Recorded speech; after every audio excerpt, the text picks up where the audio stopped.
I am Sean McAllister. I'm the Community Impact Manager for the International Festival of Arts and Ideas. We are super duper excited to be partnering with the Word for today's Adult Invitational Slam. I'm going to pass it to the influence because that's all I have. Thank you so much for having me.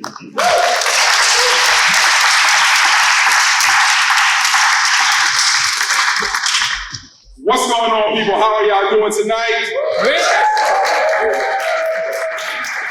Are we ready for some poetry? Are we ready for a slam? That's what's up. I go by the name of Influence. I am a slam poet myself, entertainer, spoken word artist, and all of the above. You are here tonight to hear poetry of original nature that may make you cry, that may make you laugh, may make you angry, may invoke a whole lot of emotions. But it is poetry, and it has its right in this space. So, I'm just gonna give you a couple of ground rules about what a slam is. How many of you have been to a slam before? Raise your hand. Okay, that's really good. If you haven't been to a slam before, slam is a competition where we have 5 judges. The 5 judges are going to be able to score the poets between 0 and 10 using the decimal point system, so they can give a 5.5, a 9.9, a 1.0. We don't want to give anyone that kind of score because we know people work hard on their poems, but 1 or 0 is the poem that you should have never written. You should boil it up, throw it in the trash can, and make sure you put a note to yourself not to write that again. That's what it is. And a 10 is a poem that you have heard for the first time, and it actually changed your entire life. You want to write poetry, you want to grow flowers, you want to be the greatest person you can ever be in your life. That's what a 10 is, okay? And these beautiful people in the front row are going to be the judges. Now, judges, you do what you're supposed to do. Judge the poems accordingly. What are you judging them on? You're judging them on originality. You're judging them on connection. You're judging them on stage presence. All those things, you're judging them on. Audience, if you do not like what they put up, you have every right to boo them out the building. Let me hear it. If you like what they did, you have every right to tear this roof off and clap crazy. Let's hear it. Clap.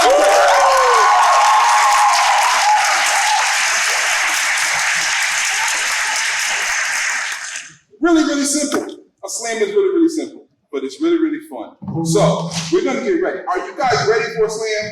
Yeah! I think you're not. Here's why I say you're not. Because in the art of slam, we have something called a sacrificial poet. A sacrificial poet is a poet that's going to come up here that is a great poet in their own right, and they're going to spit a poem from their depths of their soul to calibrate the judges. So the judges get a practice run, which means you get a practice run to boo or to cheer the judges. So, that being said, I want you to put your hands together right now, start clapping.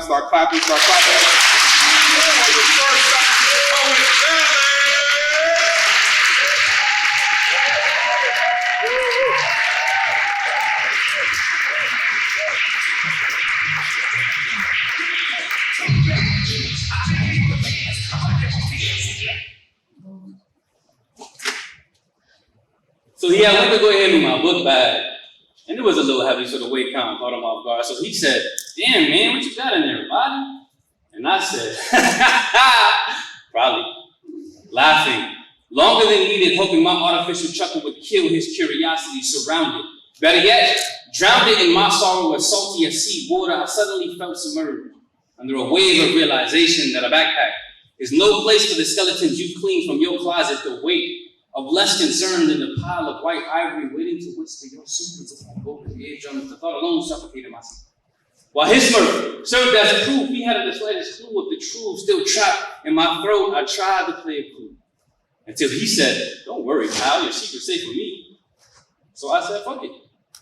Since you seem so inclined, there are no bodies in my backpack, but I got a tangerine for vitamin C, headphones that hold harmonies, and loose sleeves of paper where I pour my pain and bottle my frustration. Even got me a few books that I begin with great enthusiasm right before I stumble upon my tendency to treat them like text messages in my inbox. unfinished combos collecting dust. If you were to rummage through, you see that I held tight to every letter, let go of most vendettas, even got me a brand new laptop that sits right next to the hamper of habits and filthy excuses I keep trying to rinse into regions worthy of believing. If you were to rummage through, you'd be hard-pressed to find a single drug, but of course that would mean that you made it past the paraphernalia of my vices as visceral as volume, I can assure you. You ain't finna find no flesh in my backpack.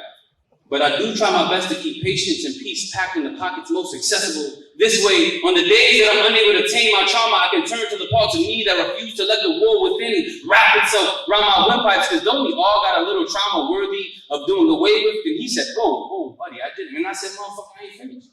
You asked me what's in my backpack, or should I say my book sack, or better yet, my book bag, because these days it feels less bag and more burden. A sack that's packed with enough expectations to overwhelm a one-man army and insecurities that I wear like hand-me-downs. And if you give me just 3 minutes, I can show you how to properly fold your dreams deferred so that they sit nice and neat alongside all of your regrets. There are no bodies in my backpack, but there are a few bones. Bones both brittle and broken from me trying to get my grind to the gristle in hopes that in taking heed from my elders to go within, I can capture the essence of it all and finally find a way to fit into this faith that has never once failed me, fit into this faith that I wear like armor, fit into this faith I was once afraid to claim until I learned to strip away the shame and stand in my naked truth. Faith that I even once tried to abandon until it came barreling back like a boomerang. If you look inside my book bag, you will find faith as tangible as a tangerine, but far too translucent for untrained eyes.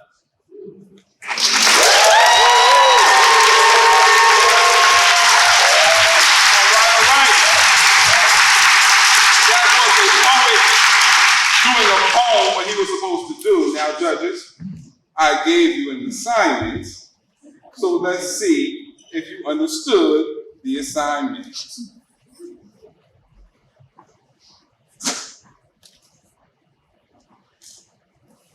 Okay, we're gonna go from low to high. We have an 8.5, an 8.8, a 9, a 10, and a 10.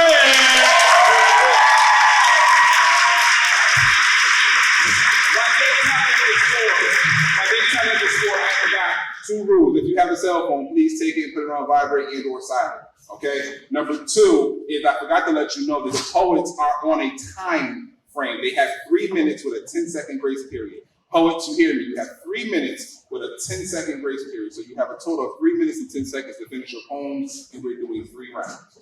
Okay? So great. So, what was the score? 27-8. So y'all clap it up for the poet with 27.8.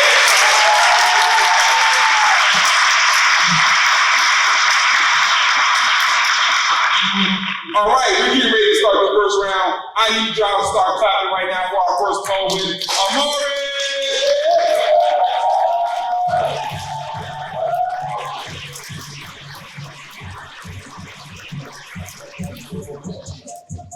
Wish I would've been corporate, wish I would've went exam.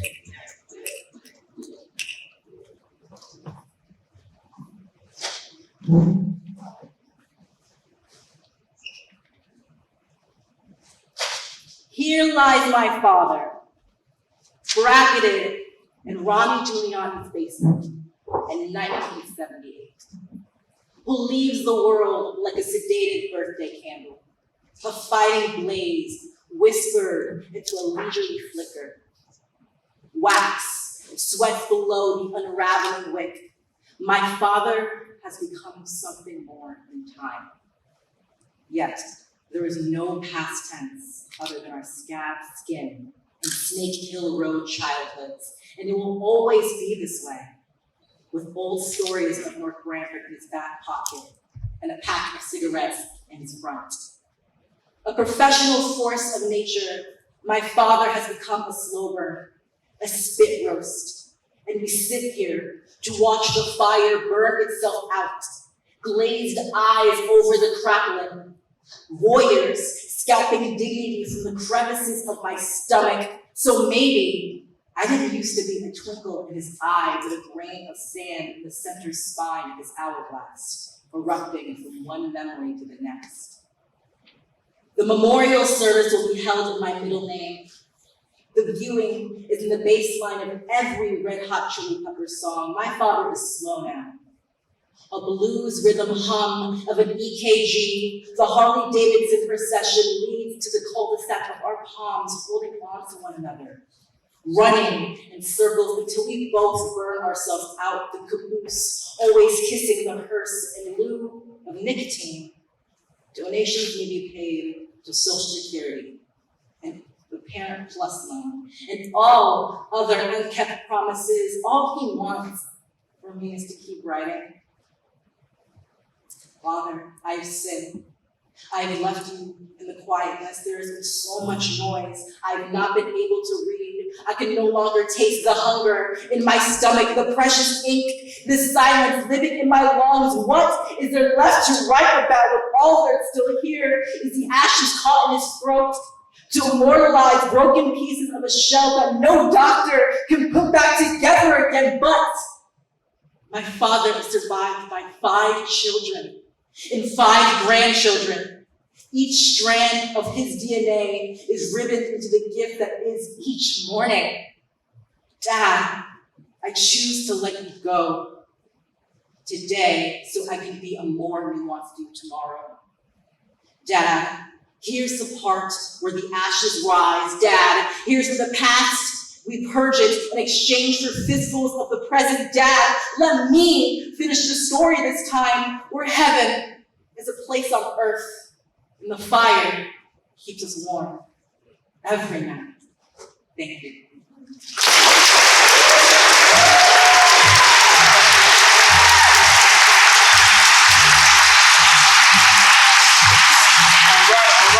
Y'all give it up for that poet.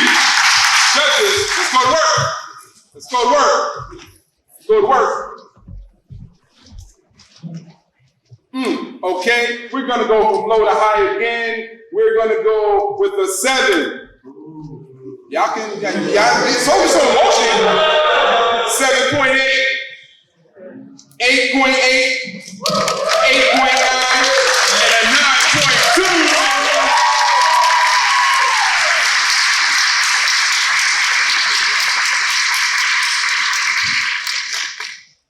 Y'all can show all the emotions that you want. We are not in social studies class.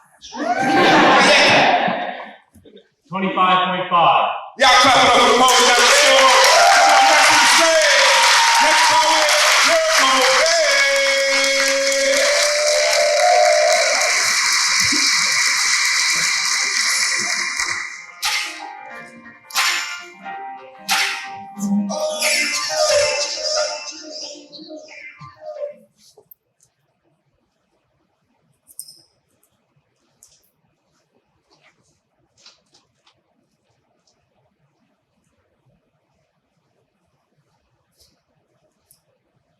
The earliest Black American form of birth control was women chewing cotton roots on the plantation to prevent or terminate pregnancy. An unborn child in the 1600s would get a taste of the crop. They'd eventually be forced to pick and disintegrate from the body before life chose them. Because ain't no mother want her kid to live like this. So they killed birth as a form of resistance. But she still got raped, still had to work the fields after, still got whipped for bleeding on the cotton. The white fetus was the Black woman's burden. But the Black fetus was the white man's bullseye. Mary Turner was 8 months pregnant when she spoke up about her husband being lynched. So they hung her from a tree, poured gasoline all over her body, and cut open her belly. The C-section only exists because Black bodies were experiments. We were literally forced to give birth to the science of gynecology. They sliced Mary Turner's stomach, stomped her baby to the ground, and no one marched. But now that Roe v. Wade has taken white women's choices away, we have no choice but to midwife their movement. So to the Bettys who are so upset about their rights being splattered under the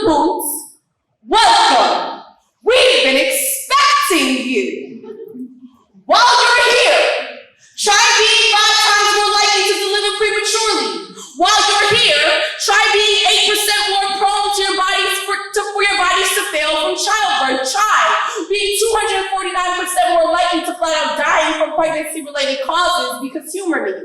Let's say we do get Roe v. Wade back. Then what? We'll still have less access. An abortion will remedy our slaughtered bodies. We will still be murdered in the streets just as often as we are killed in hospital beds. And the more babies we give birth to will still be a threat to the All Lives Matter plan. Because let's not forget that white women's babies birth the lineage of the master bedroom. And that's what abortion was interrupting to begin with. So where were your handmaid's tale dresses when the nation forced sterilization to control the Black population? How did your votes affect the politicians who deny our medical distress? All 53% of you. But don't worry, we'll still be your allies. We will hold up your uterus signs at the rallies. We will chant my body, my choice all the way down to the doors of the U.S. Capitol. Your concerns are still valid. We are here to help you, like we always do.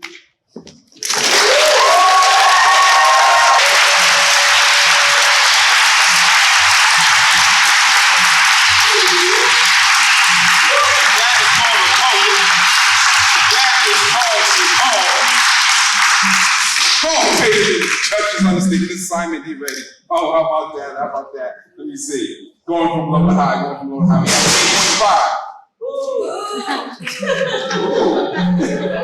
We have a 9.5. 9.7. And a 10.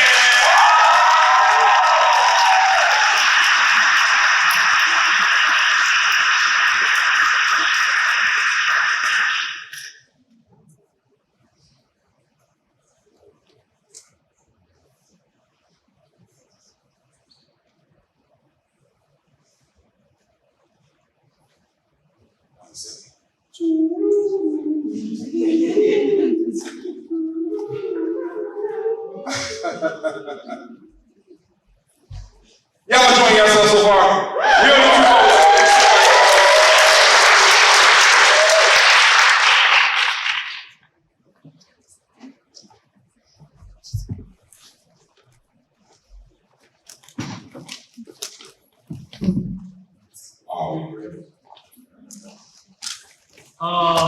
After a 0.5 time penalty, total score is 28.4.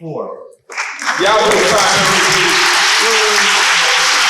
Come on, man, y'all clap. Start clapping. Let's got it.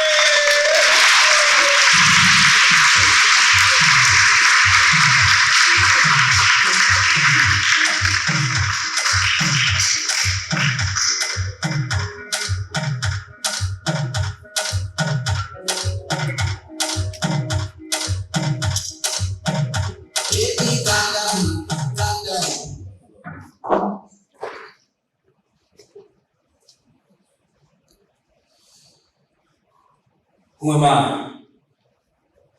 The greatest that you ever seen. I mean, I could have said that when I was 17, but now I'm doing this for something way bigger than me. I hope when you listen to it, mean that you reaching for everything that you've ever dreamed and deemed yourself worthy. I've been reading James 1:4-11. He this morning is not rushing a single thing, planting seeds while I'm working, hoping my faith, putting my faith in his divine plan and not my own purpose. I'll be at peace when I'm aligned with what he asking me. Instead of moving dramatically, living in desperation just to avoid catastrophe. My urgency's increasing as of late. We ain't interfere with the angel of death. We all have a date.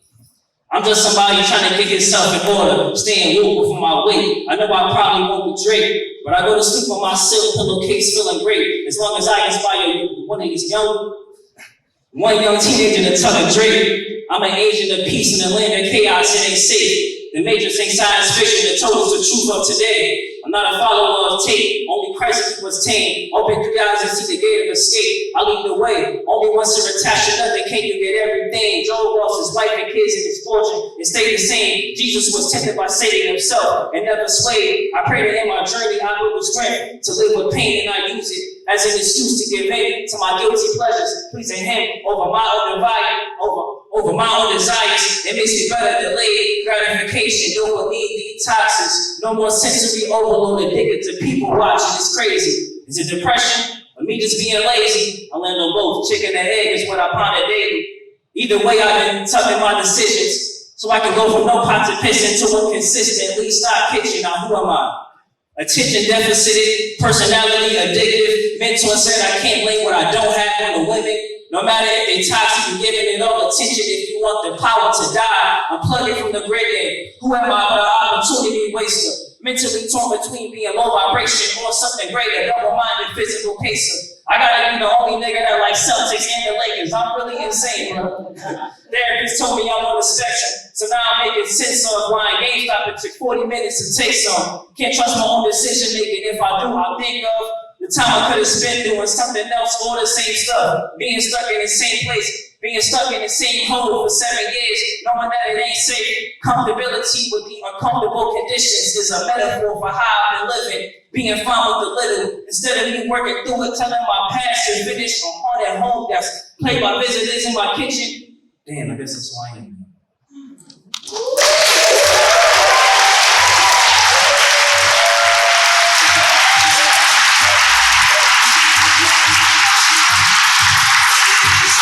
Come on, judges.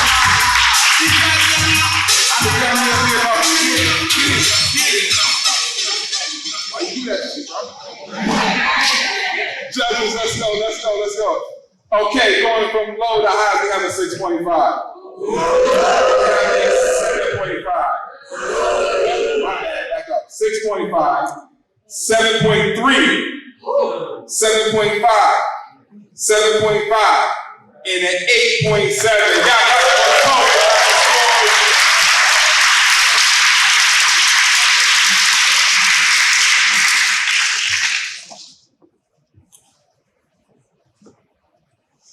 22.3. Clap it up for that poet. Come on, next to the stage. Y'all keep it going. Also.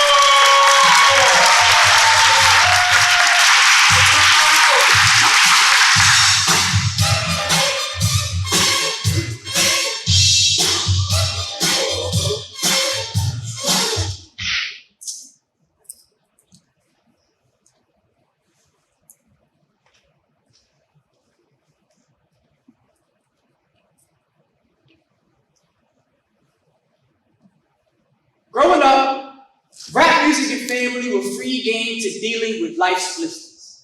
And my sister once quoted Gandhi when he said, "An eye for an eye makes the whole world blind." Well, that's fine. I try to check few people anyway. I'm cool.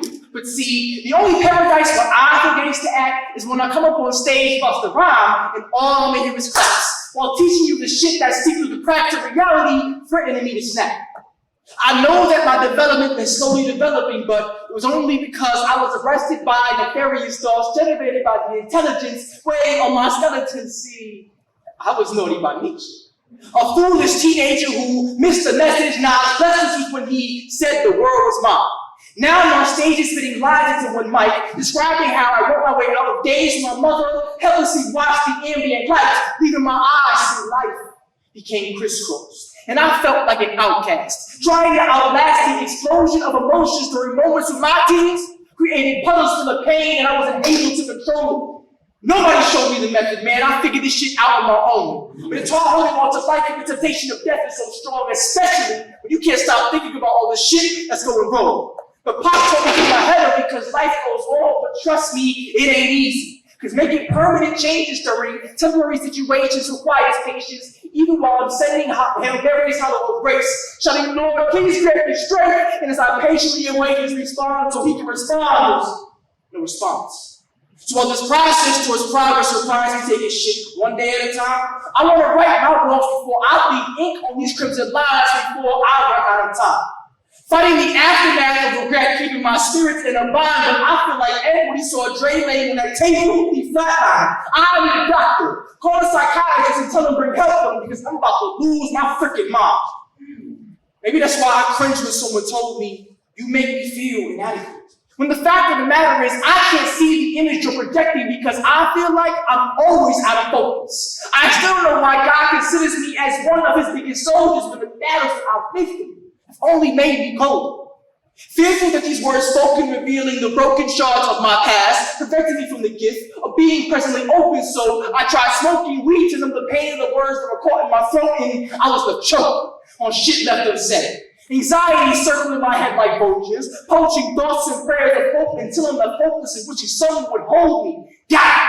As I drown in tidal waves of sorrow and depression drifts throughout my body like the clouds of the oceans, instead, I find myself coasting, going through the motions, wistfully floating towards a life that I haven't known. But I never know where this path will end if I'm afraid of a few missteps, or our missteps showing me how I must learn to taste the failure before I can consume success.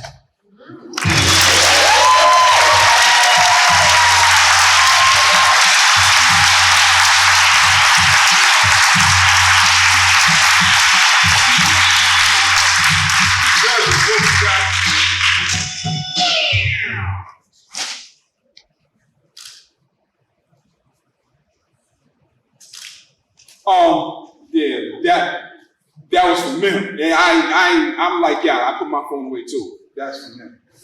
Judges, yeah, we're gonna circle up here with them. Judges, yeah, I love you guys, right? Y'all the bomb. Scores: 8.7, a 9.9, a 9.5, and a 10.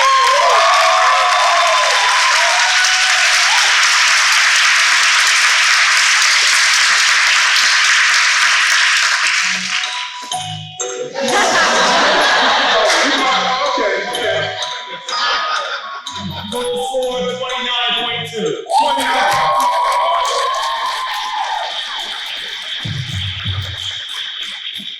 I hope I get this right, that this is what he texted me. Y'all start clapping right now. Start clapping for Kimberly Ellis!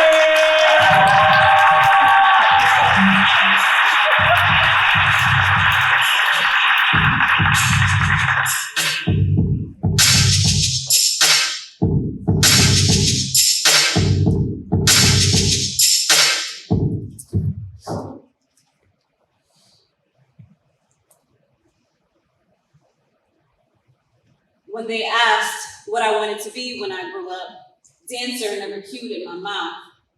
Even if I knew my options, I never would have chosen something so moving. Trauma bound my feet, weightless dreams met cinder block realities and probabilities devoured any brainchild my thoughts could birth before my creative womb even formed. I don't dance. Too much movement begat displacement, and I hated being shaken. Physically, emotionally, unopen to the propensity for falling that jumping yields. But all the world's a stage, and all the men and women barely moving pieces. Shadow boxed, mounted on the edge of revolving realities, I had been beating myself up over standards I didn't set. Heart lifted to the hands that compensate the gifted, it made me want to dance. I've harped on well done's prompted by backpacks that set stages for strings to later be pulled by the Geppetto up in the skybox looking down for my consideration. The American dream turned out to be a mental illness disguised as sure-footed. Failure is the only building block that lets you know exactly where you stand. I stand. Even with the winds against me, windbreaker to break the push and the pull that tempts me to dance. But all the world's a stage, and all the days merely layers I longs to be player. New to the game, willing to battle royale with the cause battle scars. Because if the cause of death is purpose, it will always be worth it, right? They fill rooms with dead presidents, clear room on boardroom tables for us to dance. Stripped down to my dreams, made to twirl in the presence of chances to be somebody. I decided that I wanted to be somebody, but not at the cost of my dignity. Meanwhile, influences prompted me to dig my feet into the soil of the ground. They wanted to keep me on groundskeeper, tilling and filling while weed killers seeped into my soul, poisoning the whole where God planted seeds. All the world's a stage. But a room with too many stars leaves no room for applause, too many gifts, too many stars, too many kings, too many variations of good enough and good for nothing, vying for the throne of my thoughts, and anything by nothing is scrambling for what it once was. I mean, me times zero is a shell of who I used to be. I said I can't multiply by nothing to get something, but I can add my 100% to the fraction I was given, give it back to Abba, no dancing queen, my father spoke into the void, so why should I fear empty? Empty thoughts yield space for dreaming, empty hearts leave room for breathing, and even when my hopes set across the sky of another evening, I won't dance for you. All the world's a stage, and the dollar has a string, but my soul has no price, even when my gifts purchase my things.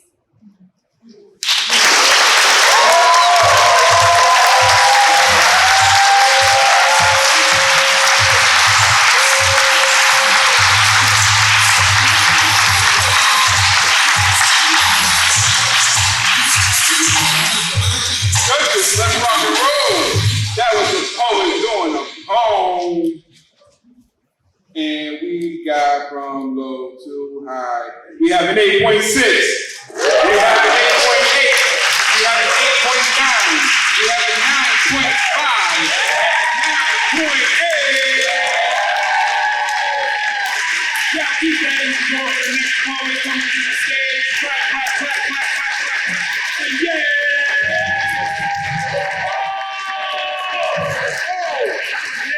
My bad, I'm trying to help you out. Yeah, I'm sorry, yeah. That's my bad. Players mess up sometimes. Total score 27.2. Thank you, y'all got the poet. Now, can y'all please clap for yeah?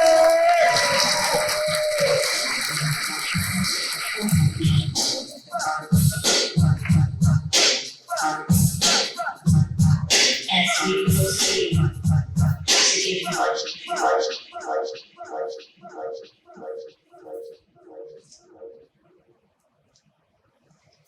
I read an article the other day about a black toddler named Darnell Gray that had gone missing, during which the local police department justified why he wasn't worthy of an Amber Alert. This is an open letter to my daughter. Dear Syra, I should have named you Amber just in case. I should have named you Amber because black children always fit the description but never the criteria. God forbid you disappear. Maybe they'd be as quick to put your face on the back of chocolate milk cars as they are when they place you in handcuffs, or in cop cars, or in jail cells, or in graveyards, or in boxes with check marks that they used to marginalize, stained black ink on white paper with no drawn lines. I should have named you Amber because a ghetto-sounding name could be the link between what distinguishes one as missing versus a runaway. White children go missing, slaves run away, black boys can't whistle, white girls tell white lies, Jim Crow got your tongue while George Stinney fries. I should have named you Amber so that when you speak, you don't have to repeat yourself. Sorry to bother, it's Syra, not Cyrus. Sorry to bother, it's Sergi, not Sarah. Spirit of forefathers, it was Kunta, never Toby. Syra, Sigh like science, like the only black that matters to them, the one in outer space. Sigh like science, if only they knew the freckle galaxy, the galaxy freckled upon your face. Ra, like sun god. See, I should have named you Amber, but I named you Syra instead because I knew your locks would begin where namesake ends. And if I would have named you Amber, they would have renamed you Medusa. They dread little black girls with magical powers, like Latasha Harlins and Ayanna Jones and India Kager and Nia Wilson and Sandra Bland and Parks and Breonna Taylor. Oh, children of the ghetto, you should have all been named Amber because they are white physicians without borders or boundaries or morals or humanity, butchering black names and black babies. Melanin still goes for $3.50 a gram. Do it for the gram. I ain't gonna do it. Don't do it. It's a sham. You've been bamboozled. Worth more dead than alive. Hoodwinked. I should have named you Amber so that when you interview for a position, you don't feel a need to straighten out your kinks. And when you show up for work, you can really arrive because shrinking yourself to fit European beauty standards could kill you spiritually inside. Maybe I shouldn't have named you Amber. Maybe I should have named you A, B, C, D, E so the entire world knows you come first, second, third, fourth, and fifth, and not just a fraction of that. And you wouldn't have to unscrew caps on fifths of Hennessy to look for fractured fragments of yourself because your biggest grip with life is TSA making fun of your name. Shoot, even I could pronounce it. Absidy, hands up, don't shoot. The caucasity of you to judge them by their names. I should have named you Amber, but you are much more precious than a stone.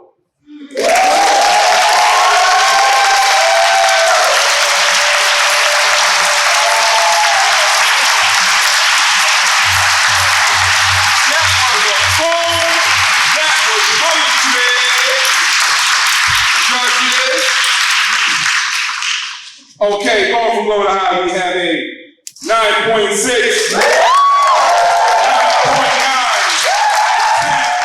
10, 10, 10.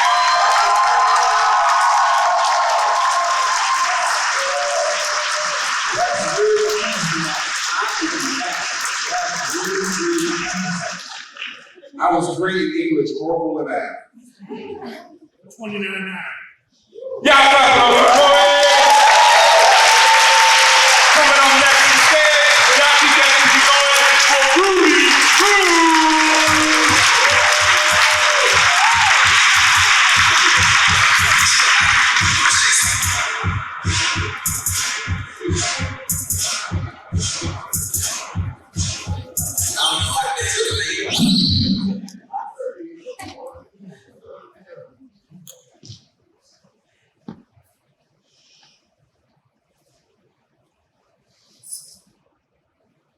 The hood, where concrete fists crack glass jaws.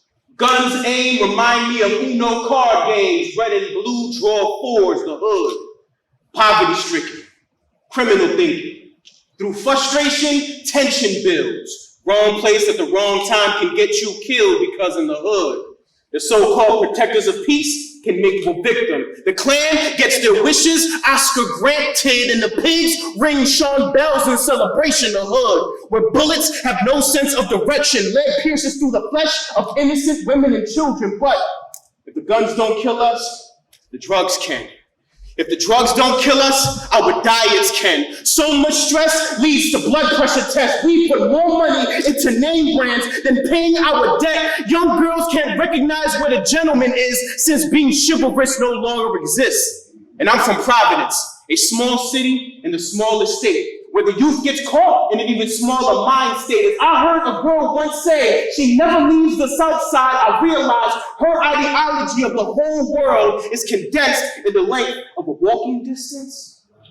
Trapped minds still has us believing salted wings can't fly, and we never exceed past the death in front of our eyes. So as this pen meets the page, I try to lyrically show the youth more. As I hit the stage, I stretch my vocal cords till my throat is sore. So my rhymes aren't filled with tricky metaphors, it's filled with divine purpose for uncovering false surfaces, using melodic cadences. But I'm no rapper, writing rhymes over hard beats. I'm a spoken word MC. I flow to the music of my heart's beat to show the ghetto. If Shakespeare were alive today, he'd be an MC. Annoyed with these literary scholars, but he'd listen to Jay-Z, spitting ciphers with both Def and Talib Kweli, rap on raps and do tracks with Eminem, pushing the limits to say the unsaid. So I agree, hip-hop is dead because it died before it began. Its existence is a reincarnated reflection of the past where sonnets became lyrics, spit with rhythm over beats, ideas like to be or not to be. Became a song called mine, playing tricks on me, so I call forth all my brothers and sisters, backpackers and hood rappers, for a new state of mind, a state of mind that sees how Romeo and Juliet reflects and connects to the Bloods and Crips, a state of mind of kids that can read Moby Dick and see Herman Melville wrote the coke game before it was cocaine. But to find it, you have to dig deeper than just words on a page. See, this is poetically spoken. I use these words to open minds.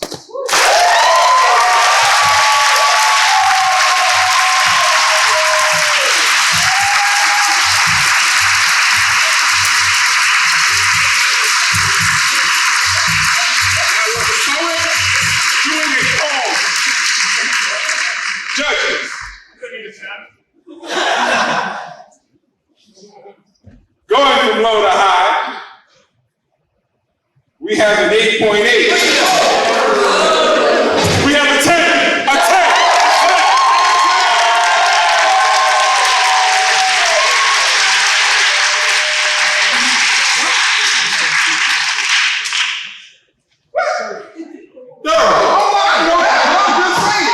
Total score is 30.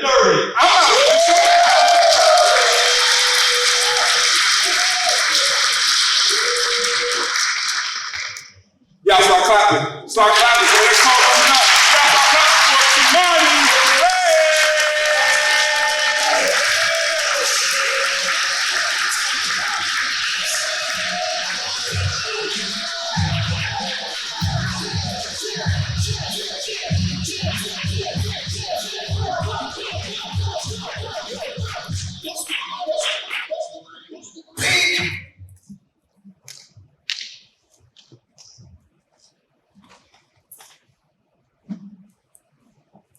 I always knew growing up I'd be an entertainer. A poet, a dancer, an actress. But at age 13, it occurred to me pigmented people don't make the end of the movie. First to call the plot twist, caught up in crossfire climax, but unless you're TT, Cleo, Kane, or Ricky, that tragedy has no meaning. And ironically, we act the same in society.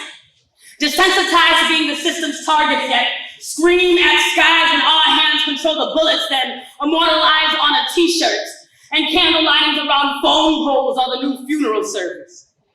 Ain't no church in murder. So tell me, how great is our God allowing his greatest creations to die cold on pavement? I've seen this film. One, too many times, but I always wanted to be an actress. If I get casted in the next casket, make sure you share the video. That B-movie quality might have enough evidence to disregard any criminal charge, any mental health record. Share the video. The media won't show I'm no coward. I simply can't. When frantic trying to breathe, felt my vertebrae snap as I screamed, "Where's my mother?" Show her the video. She'll gather memories as press points trigger finger saying I ran the streets. She'll tell them I wrote every day. Angry alliterations carried my writer's block because she was my inspiration. I sang so loud. She hit my Alicia Keys CDs. Didn't realize the world may never know my name. I didn't. Under the ceiling fan. She watched the wind and my movements take me to another dimension, and she won't forget to mention how I acted. I acted like my smiles were easy to wear. Like eyes didn't flood with raging fear, imagining white supremacy's blood on my hands. You know, they were intimidated. My mentality blends ex, Shakur, and Sojourner. The truth shall set me free. I am a healer, disguised as a gypsy.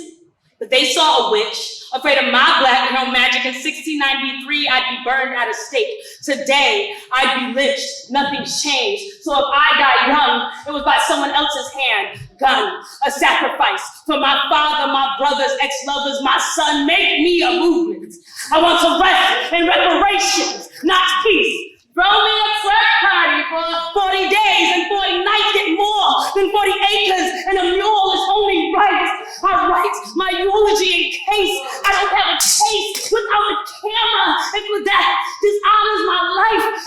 Control the narrative, because the only difference between suicide and martyrdom is press coverage.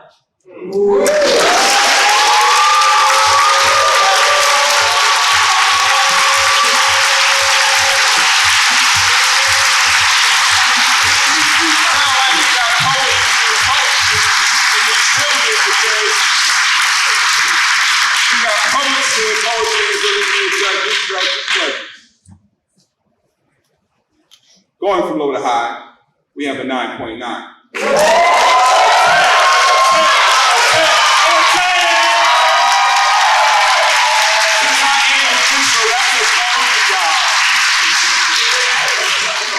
Coming up next to the stage, y'all start clapping for our next poet.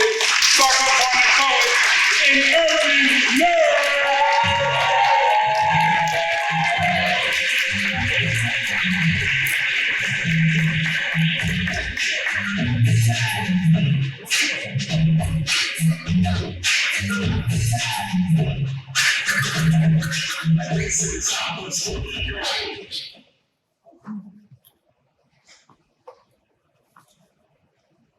So I recently found out I'm too broke to teach. This is the part where I tell my students to stop cussing, but fuck it, I'm going through something. See, I got a bill for an emergency visit, 3 different bills for the same visit. One for the driver, the doctor, and his staff. I just sit back and laugh like they handed me gas. Let me just ask, what more am I worth than my debt? Let me just ask, what more am I worth than my debt? Because the way they keep on calling like they sponsored my death. At least the life insurance is a reliable check. Let me just check. Damn. He's still breathing. Think of how uneven. He need to get up off his ass and start streaming. I work a full-time, part-time, and I ain't making shit. They let me work overtime at my full-time, part-time, and I still ain't making shit. You think I'm making this up for the rhyme? I barely got the time in between grading papers and receiving job indicators. Excuse me. I mean masqueraders. But I'm the one that decided to be an educator. You see, I found out I'm too broke to teach. I left a well-paying job at Granite, stressed me out, but damn it, how can I manage my passion when the bill collectors keep asking? Granite, walls my demeanor, and I ain't got warm buckles for you asking me to stay late. I would love to, but I'm not getting paid what I was expecting to. So I had to pick up another job. You trying to slave my ass till daybreak. You won't get these grades when I say so. Pardon me. I'm just trying to mold minds and form knowledge like Caleb's. You see, I found out I'm too broke to teach. You think my anger would subside because they keep telling me that teachers get compensated by the service they provide. Well, you can service these bills I'm neglecting. I guess you respect my absence, but you never respected my presence. But what's the real lesson? When teachers and students are battling depression, not to mention that college and educators have the lowest retention. I'm too broke to teach, but I'm too passionate to give in. So now I pray that all of you respect teachers the same way y'all did back in the pandemic, because today it's just a frustrated teacher you hear. But if you don't feed the teachers, they devour the children.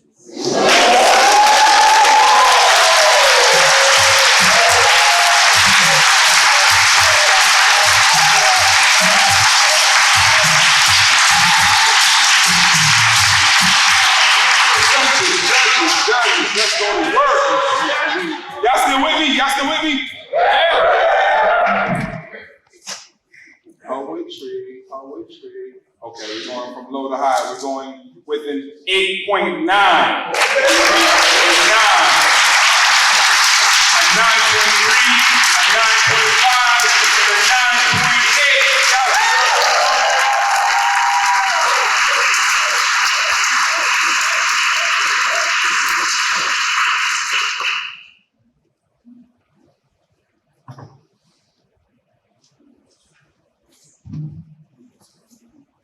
Y'all normally know Americans are last in math right in the world, right? I'll let you shut up, sorry.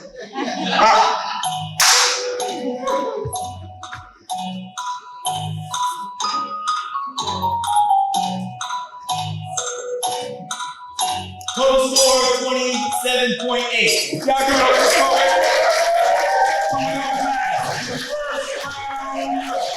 Y'all give it up for Miss Nadia.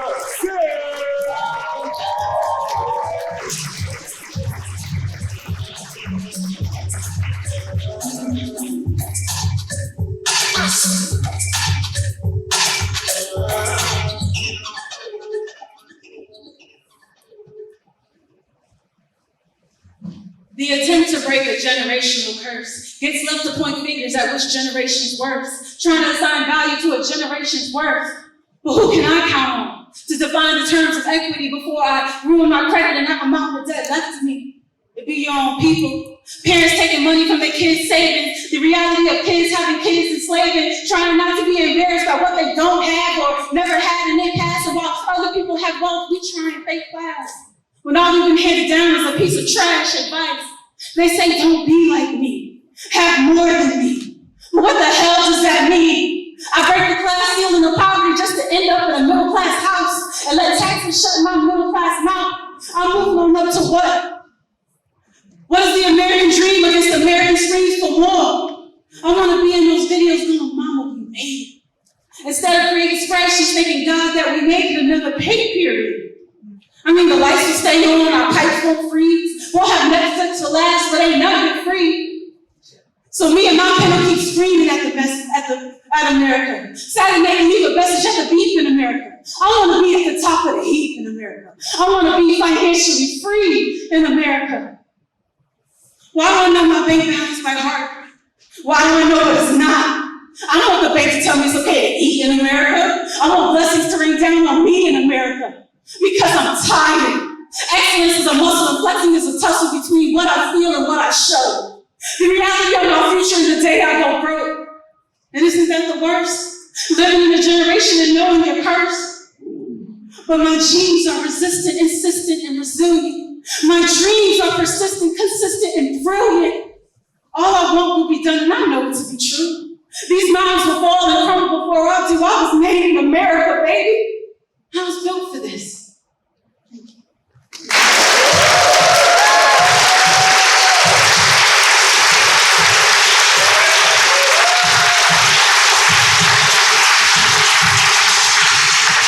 That was a poem, and that was a poet.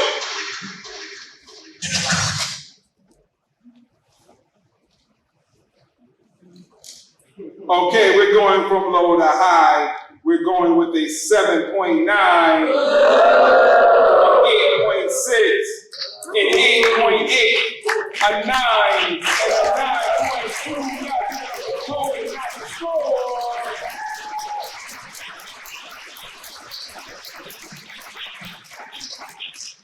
Give them a couple seconds to tally that. Y'all know there is another slam going on August Total 5th. score 26.4. 26.4.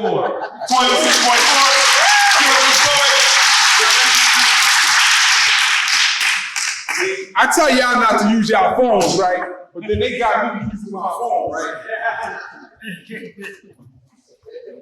Okay, he said text.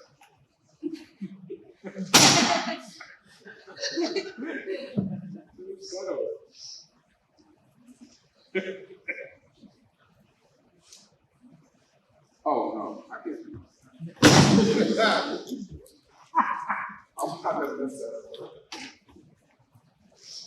I'm sorry. This is midnight.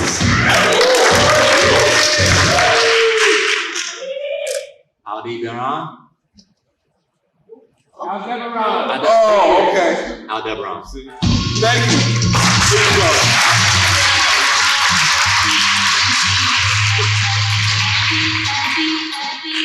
Okay, time for the token little old white lady to get up here and do some stuff, just while the judges are making their last calculations.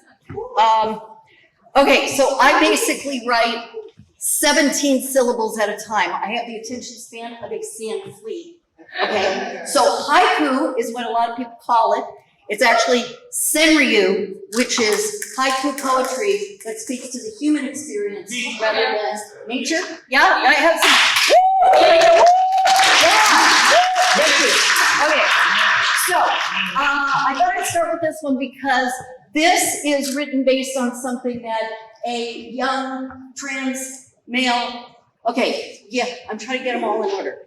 Young black trans male poet friend of mine. Performed at one of the first words that I saw a while back.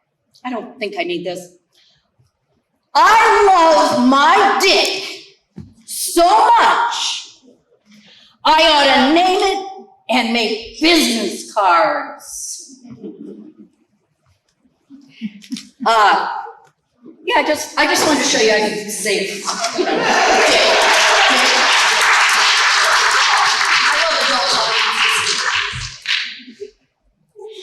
If I'd been someone else and you hadn't been you, we might have made it.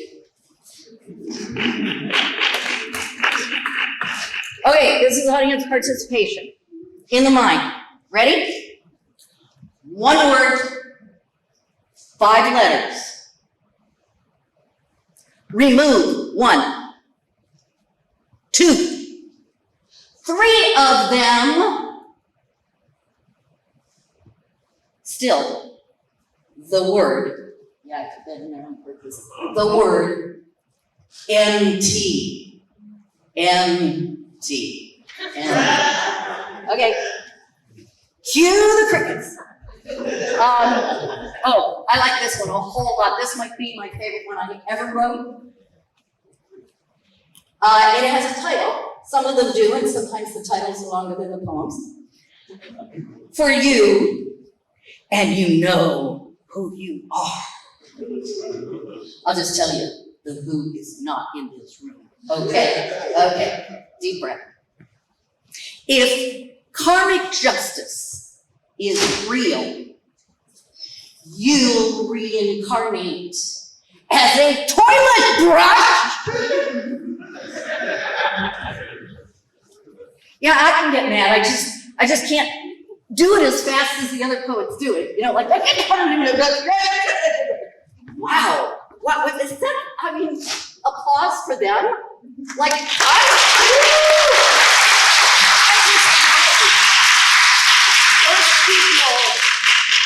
I mean, I'm back there.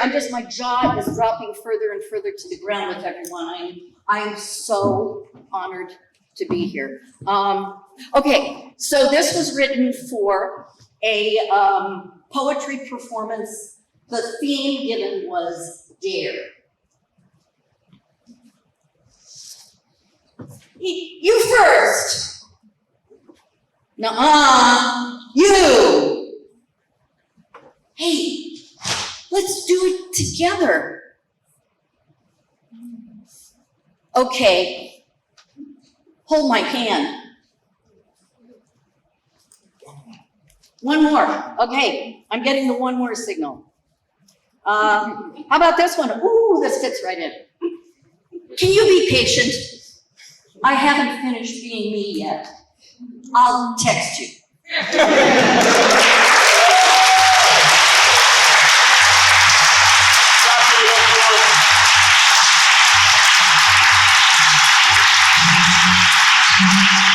Real quick, shameless plug, there's a slam going on August 5th in Hamden called The Underground, powered by Influence of Life. Tickets are on Eventbrite. There's poets coming from all over the East Coast, some are all the way as far as Baltimore, Rhode Island. It's going to be a great time. So on Eventbrite, it's called The Underground. Check it out. All right, the poets, they are making it to the next round in this order.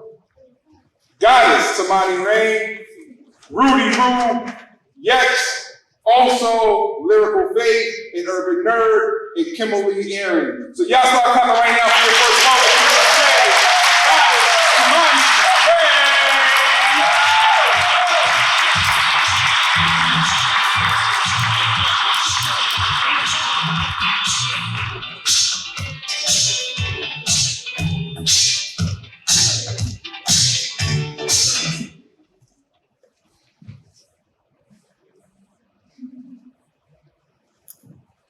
I wonder what makes a Black woman become a woman. Make career out of survival.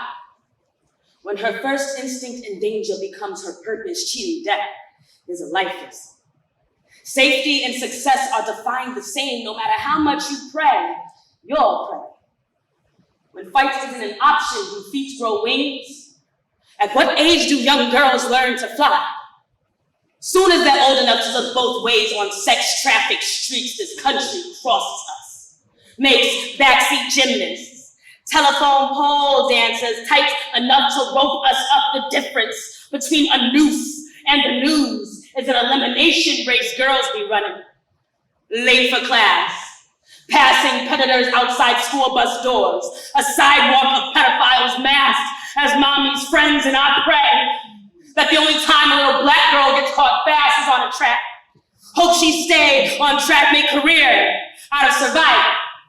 But how do you be both contestant and trophy, constantly searching for self, only allowed to smoke the competition? The system rewards us as stereotype, sexualize a face pretty enough for crucifixion, and the fruits it bears. I wonder how you make career out of survival, make entertainment out of generational curse. Does the audience's applause cause PTSD, post-traumatic slavery disorder, pre-trial sense of death? Maybe there's a reason we choose sprint over relay. It's over quicker. No need to trust another's hand. You're less likely to step on ancestors turning in their grave. Watching our innate abilities become American propaganda. We're still for sale. Be cable, reruns, running like lights at Granny's months. Mommy couldn't catch payments. Running like eventually these legs will make enough pills to cover air. And I wonder what it's like to turn survival to a career, to be prime in your primal, a beast. Maybe that's why this world wants to euthanize us. We're the most disrespected in America. They count on our downfall, send a senseless census to keep us redlined, planted and plantation, but we run like Tubman, freeing village, feet unchained. It's our job to survive, to succeed. We jump ghetto's border, escape the hood, but never its shadow. We start at the pistol and race to make it out of range, keeping souls off pavements enough to leave a legacy instead of traces. To never be defined by a chalk line, but the many that you make it past first, and to know that no matter how they try to meddle your decisions, They will never take away your gold. Where we at?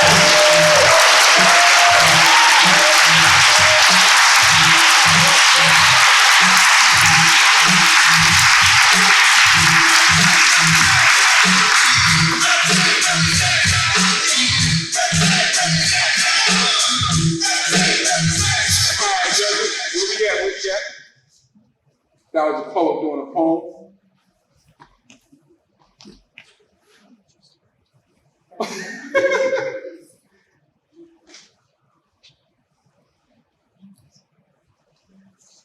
From low to high, we have an 8.9. We have a 9.2. We have a 9.9. A 10. A 10.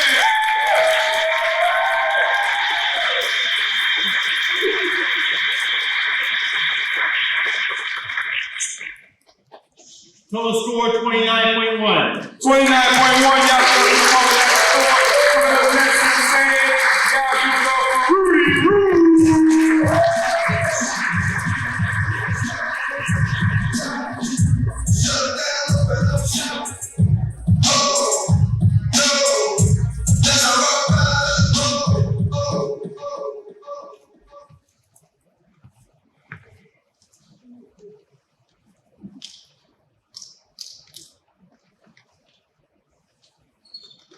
As a kid, whenever my mother had visitors from Barahona and Santo Domingo, we had a routine.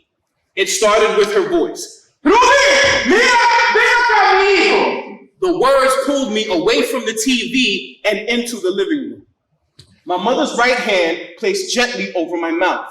From the bottom of my nose to the top of my head was left exposed, lips and chin under the loving warmth in her soft palm.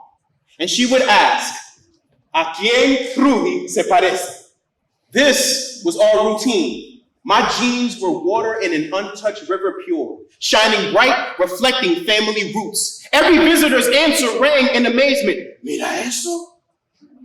Pero parece igualito a Danilo. Danilo, my mother's brother. Out of 3 kids, my grandmother's only son, a black belt thespian poetry lover with enough girlfriends to make a pimp look celibate.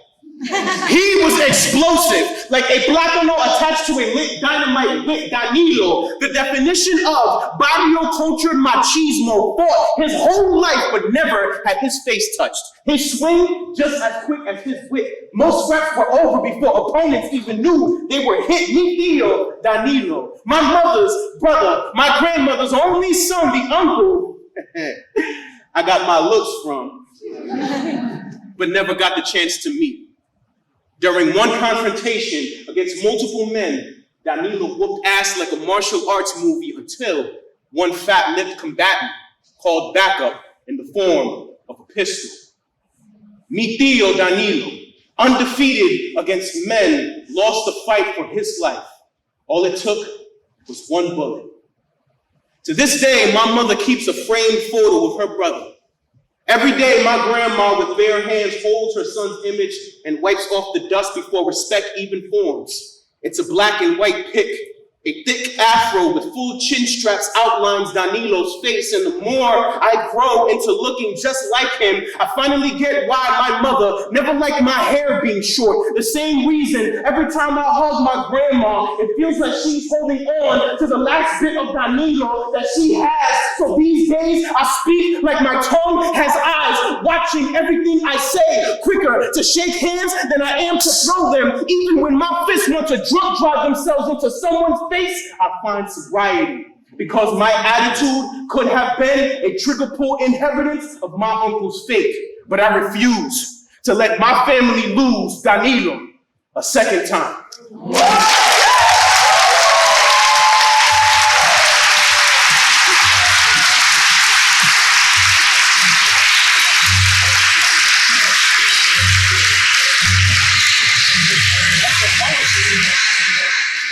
That's some poetry. I'm gonna keep saying that same phrase all night. That's some poetry. Poet. Going from low to high, we have a 9.7. 9.8. A 10. And a 10.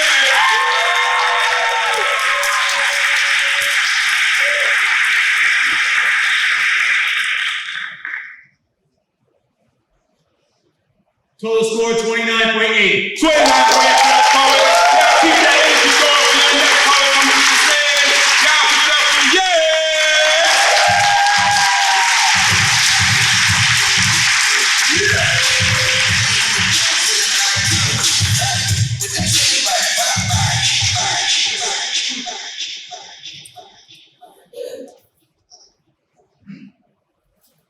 What if I told you Jesus showed up on my doorsteps in a pair of Converse and a Kangol to converse about the earth being mangled? He listened to me spout over cups of tea as I untangled his locks, tongue tied in knots. I called him Chris in lieu of Christ, asked to cross my T before they dotted his I, skewed images and accounts faked, replaced with Judas. No one would believe it was he who was really steward to the state. Easter was never crucified. I washed his feet as he turned water to wine and consoled me as I whined about the state of our people. Feeble-minded Negroes who lost more than just their deeds to 40 acres and a mule, surrendering our future to the prison pipeline every time we abandon our youth in these whitewashed schools. Hip-hop is our only culture and they stole that too. So I sit Indian style with indigenous shamans and soothsayers who have been deemed whiners and fools, removing their teeth, making room for gems drop every time they speak. I am their diamond in the rough, uncut, impossible to be thrown under the bus. It is only 200 or so years old. My soul is ancient. I finally got the guts to post up on the corner, turning it into a pulpit, yelling, ain't shit sweet coming from where I'm from. Not even sugar, honey, iced tea. They've made sustenance a drug. Like on my block, Cinderellas who can't afford glass slippers smoke out of glass pipes instead, where scorned mothers and lovers teach men how to make a park bench a bed, where the black Madonna and child are referred to as baby mama and bastard. Reality is vast backwards. Politicians posing as puppets, masterminds, racists use our cities as their own personal coloring books, drawing outside of lines, as if our streets aren't already rivers running red, something like Venice. Blood flows out of exit wounds that never heal from young bulls marked like veil as soon as they exit the womb. Who's really pulling the strings? I've watched angels fall with broken wings, becoming marionette dolls as demons smoke their dust. Praising monetary illusions in God we trust. That blindfolded lady holds an unbalanced scale. She is neither fair nor just. In my hood, pigs don't fly, they walk upright. Beating deities in broad day for simply being as quiet bystanders watch like a play on Broadway. I've seen this act 1, 2, many times. Violators of ghetto items, later to be exonerated by a jury of their peers. Those who claim neutrality in the face of injustice have chosen the side of the oppressor. Privileged transgressors, all they see is green. I warn my brothers not to accept the fake-ass peace offering. One last smoke before being choked or chopped on the block, undertaking the guillotine. Rats who aren't afraid to die, tapping wise. Lies come through grapevines. Red and blue make purple. Double-headed snakes play both sides. I see dead homies' faces hanging from shoelaces on telephone lines. So we pour libations like our ancestors in commemoration. Sisters don't choose gangsters because we prefer bad boys. Rather, they purposefully liken our men to African warriors. It's all a ploy. Kids walk around with bald fists because the streets are hot. Their hearts are cold. Stomachs empty. Those who live to eat will become carnivorous eventually. Cannibalism tempting. The meek shall inherit the earth only after the rich have raped it. And when there is nothing left, the poor will feed on the rapists. Can you taste it?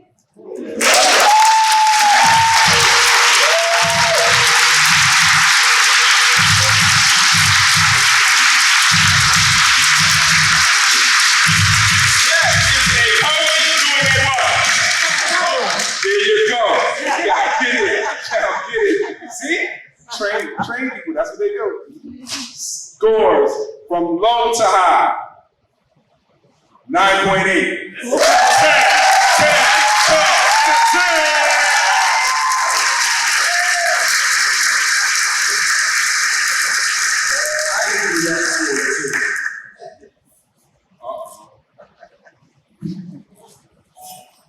There you go. They try to give you a point deduction for that. They try to.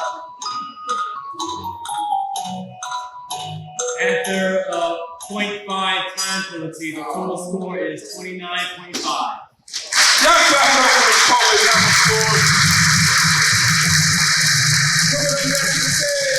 Y'all give it up for Oso.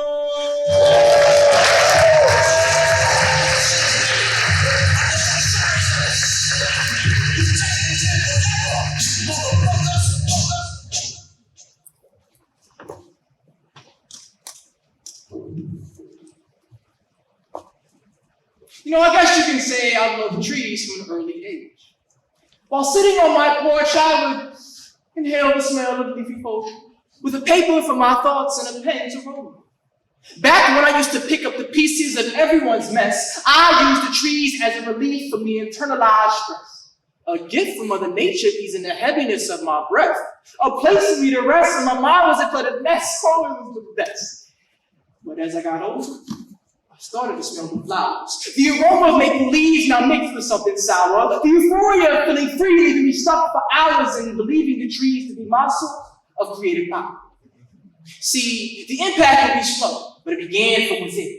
But soon my love for trees was shared by all of my friends. I started shedding my sense of innocence and having to pretend and entertaining thoughts of never writing again. And so I did. I put the pen down and I picked up another one. I hear my mom's in my head asking me, "What are you doing, son?" Back when the breeze from oak trees used to inhabit my lungs, now inhale the stronger winds from the other end of a blunt. And it was fun. But my freshman year would be a prologue of what had yet to come. Getting high and watching marathons till I was greeted by the sun. And just when I told myself, I'm done, I'm seduced by the following words, yeah. I wrote another and another. Until I couldn't control myself. As the demons I would develop began to bully my mental health, I retreated into the darkness, crawling back into my shell. As I trudged lightly on the path to my own personal hell, I asked myself, well, was it worth it? To taking leaves from those trees help build your sense of purpose? But all it ever did was make us a different person. Someone we couldn't recognize. Down in the mask like Michael, my ears deaf to the screams of anguish kept inside. And no wonder it took so long for me to realize that inhaling those trees was the only time I felt alive. Backwards wrapping papers became my newest chaser, but failing on my classes and my father losing his patience, lamenting about my struggle and the time that I was wasting, wishing I could go back to the difficulty was facing. I was constantly feeling stressed. I didn't know whether it was the trees or the pursuit of my degree causing the pain in my chest because my life was really on my ass. And what came to questioning if it was worth going to class was the fear of failing and chasing me through those woods like Jason. Those trees no longer protected me from the problems I've been facing. What came from the soft pressure of my head, making me want to shout, and a soft whisper from those trees telling me to. Maybe I should. But the temptation is so strong, making me wish that I could. I started talking to a therapist, and it helped me some good. Don't get it twisted. I'm still smoking my woods. So as I sit on the porch surrounded by the green, I inhale the strong winds that are produced by the trees.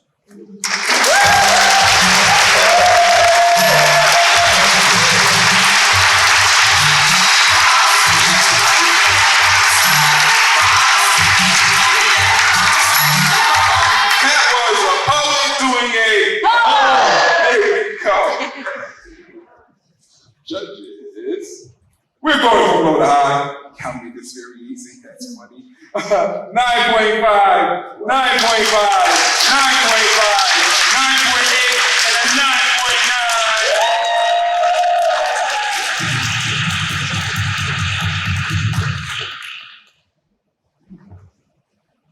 Total score 28.8. Y'all give it up for the poet. Coming up next to the stage, y'all give it up for Lyrical Babe.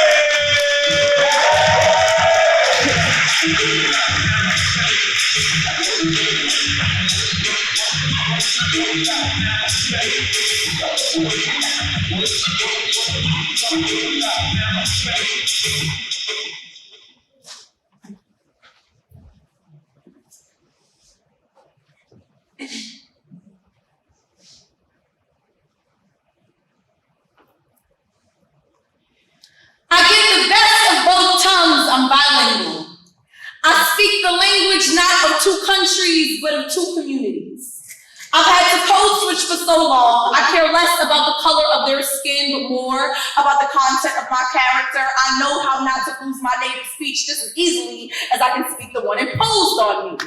So when I say, you ain't shit, what I mean is you are a terrible person. Just like when I say, continue with that momentum you've just exhibited, what I mean is keep that same energy. It's one and the same. It's just that one word that you try to disregard and the other you'd rather claim, but I don't have to change. I can give you both Cardi B and Michelle Obama on the same damn day, which is to say, I can be both Bronx, black girl from the hood, with gunshots in the air sound like just as quick as I can be PWI alumna, PhD mommy. Earn the letters after my name in the positions in every corporate company I've stayed in. So when I say, per my last email, what I mean is read what the fuck I just wrote. And you see, this is what I mean by a language barrier. Both are English, both categorized by hard times and places, both left up to man-made interpretation, but with a different dialect. And I need skills enough in both occupations that I can give you language that makes safe haven just as quickly as I can give you black effect. I'm good on any MLK Boulevard. Translation, despite weapons, I shall prosper through any hood I step. And you see, why should I pretend to be two people when I can just be bilingual? I should really put this shit on my resume.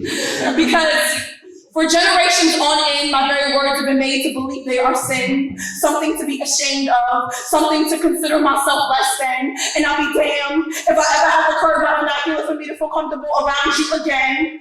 So when I tell you about the beauty of being bilingual, it's like living in the same world with two different tongues. It's like exchanging my ancestor story and knowing where I come from. It's like cleansing my palate to help you see my vocabulary got a double-edged sword sitting on the tip of my gums where one is still trying to hold on to an origin story while the other just became one.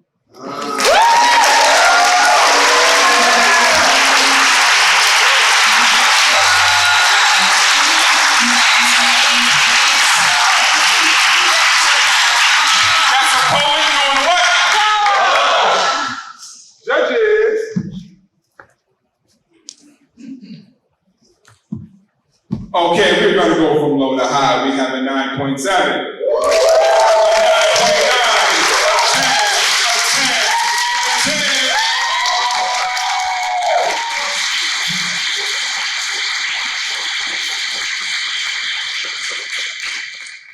Total score, after your speech, 29.9. Someone next to the stage, y'all keep that energy going for an urban nerd.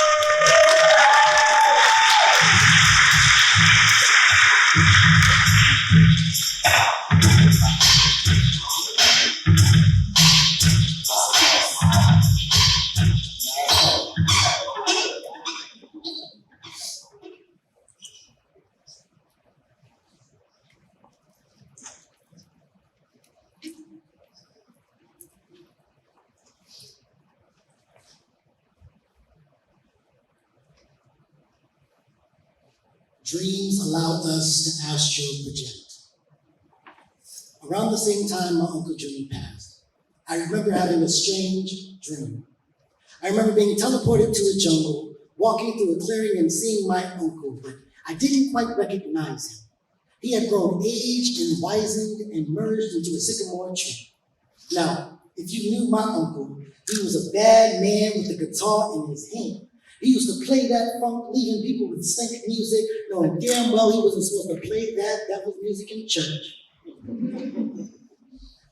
As the years passed and the memories lost their luster, seeing my uncle, he would crack a joke, might conjure up tears, asking for $1 or $2, but we always knew he had a big heart. Ironic now, we see him surrendering to the elements, crucified while figs bud from his fingertips, his eyes glowing white. I heard the creaking of old rocking chairs as he turned the corners of his mouth and spoke. Nephew, these are your relatives. These are your distant cousins. I want you to meet them. I want you to learn from them. Right then, two heads came levitating in the mist, looking like tendrils or sentinels from the Matrix. Their locks swayed in blues and echoes of green. Their eyes remained fixed on me as if they were staring into the depths of my soul.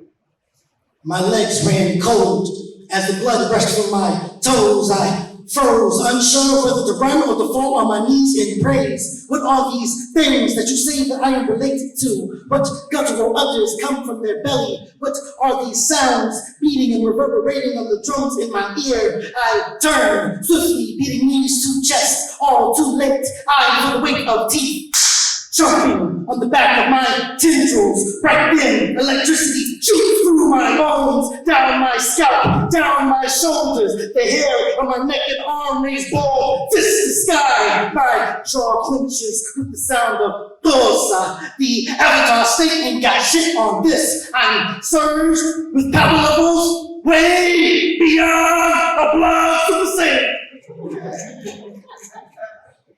And I wake up back in this vessel, back in this mortal realm. There are times when I'm stressed, having to explain. I'm at peace. I transcend my flesh. I connect with the ancestors and ascend.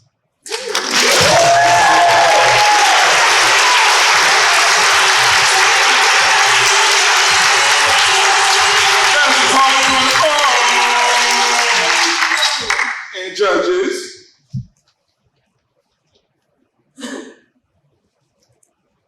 Going from low to high, we have an 8.9, an 8.9, a 9.2, a 9.7, a 9.8.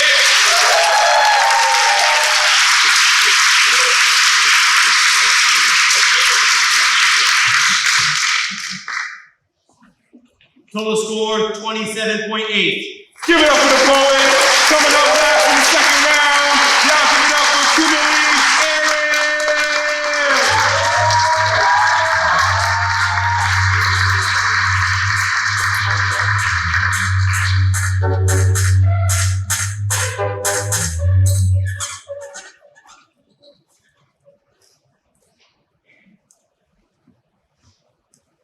Never have I ever said, "What up?"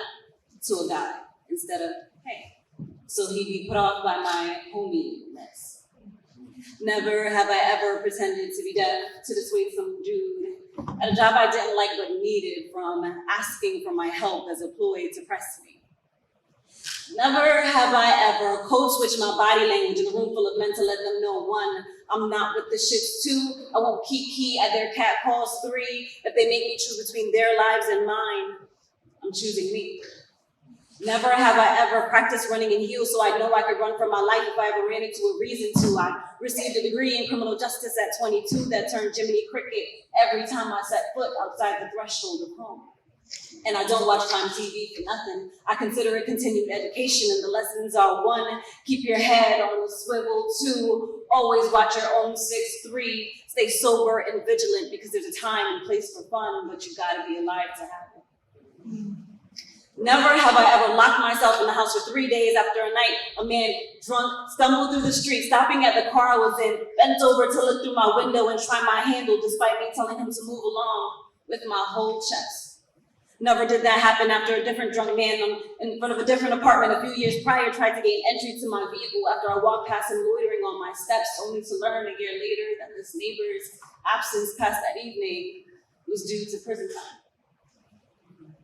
Never have I ever befriended women just as destructive with a propensity to disguise sabotage as sincerity because sisterhood sometimes stops in the presence of gorgeous men or opportunity and how quickly tantrums can turn into treachery. I'm several different people at any given moment, but none of them play by me. And I've been more than willing to cut off any air-breathing liabilities despite what that might say about me. I treat the news like a life coach, and what I learned is that if 6 people take a trip to Mexico and no one stands in your corner when trouble comes, it's already too late. Women lie, men lie, experience don't. Rest in peace, Shankola Robinson.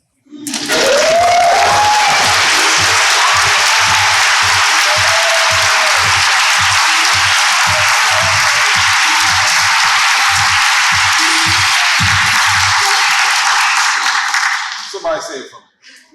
Oh, my man, what up, Daddy?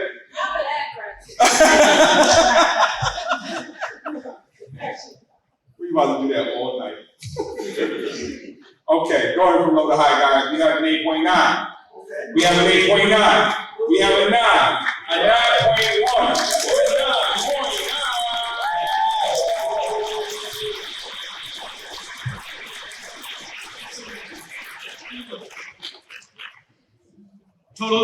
Floor 27. Y'all give it up for the poet of the floor.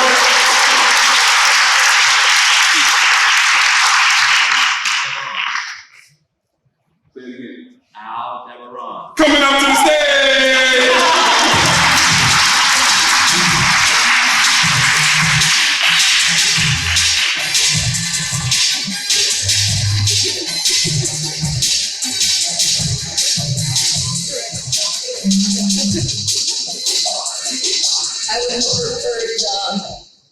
I would have preferred Gnarls Barkley Crazy. So next time, just so you're ready for my theme song, Gnarls Barkley Crazy. Wow. I was gonna start with this one, but I'm gonna start with this one instead.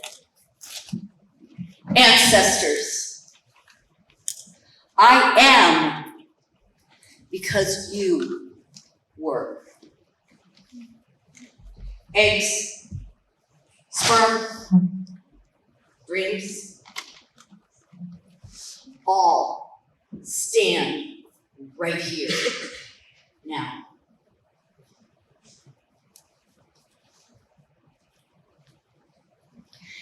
Remember I told you some have titles and sometimes the titles are as long as the poems? This is a Senryu that has a Senryu title. Aviso a los estudiantes de la lengua española.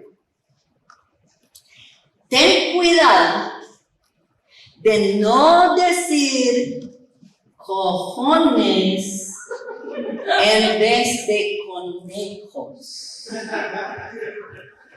What you understood was cojones. You got the best. All right, and let's see what else we got here.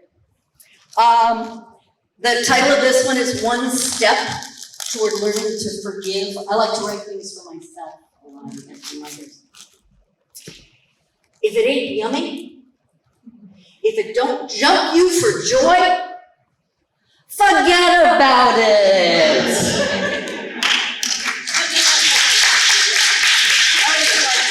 30 years living in New England, close to Boston and New York and New Jersey. I wanted to write that word into a poem so bad. There it is. Okay, so this comes from a poetry reading from Women's History Month.